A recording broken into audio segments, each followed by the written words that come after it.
بسم اللہ الرحمن الرحیم۔ حضرت ابو ہریرہ رضی اللہ تعالیٰ عنہ سے روایت ہے کہ رسول اللہ صلی اللہ علیہ وسلم نے ارشاد فرمایا، موذن کے گناہ وہاں تک معاف کر دیے جاتے ہیں جہاں تک اس کی آواز پہنچتی ہے۔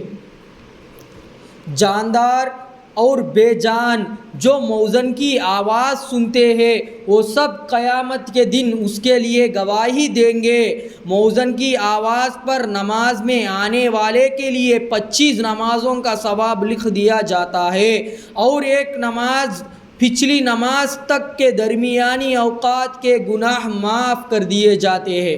فائدہ: بعض علماء کے نزدیک 25 نمازوں کا ثواب موذن کے لیے ہے اور اس کی ایک اذان سے پچھلی اذان تک کے درمیانی گناہوں کی معافی ہو جاتی ہے۔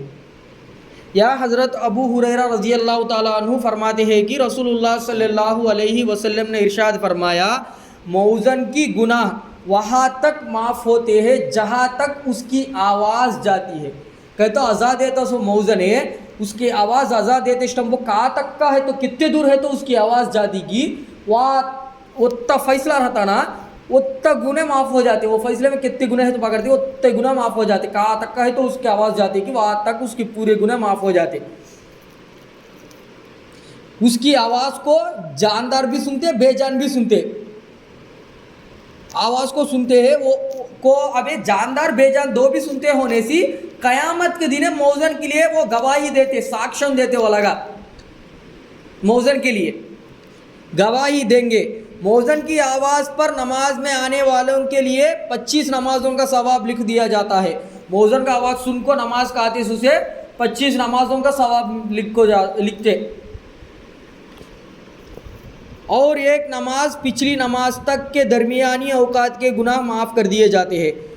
اب ایک نماز پڑھے اور دوسری نماز کے بیچ میں کہتا ہے تو گیپ ہے کہ یہ گیپ کے درمیانی اوقات کی گناہ معاف کر دیے جاتے ہیں، معاف کر ڈالتے۔ فائدہ: بعض علماء کے نزدیک 25 نمازوں کا ثواب موذن کے لیے ہے۔ فائدہ میں علماء بولتے ہیں کہ بعض علماء بولتے ہیں کہ یہ 25 نمازوں کا ثواب ہے نا، وہ سب کو لیے نہیں، اذان دیے سب موذن کے لیے بولتے ہیں، موذن کے لیے ہے اور اس کی ایک اذان سے پچھلی اذان تک کے درمیانی گناہ کی معافی ہو جاتی ہے۔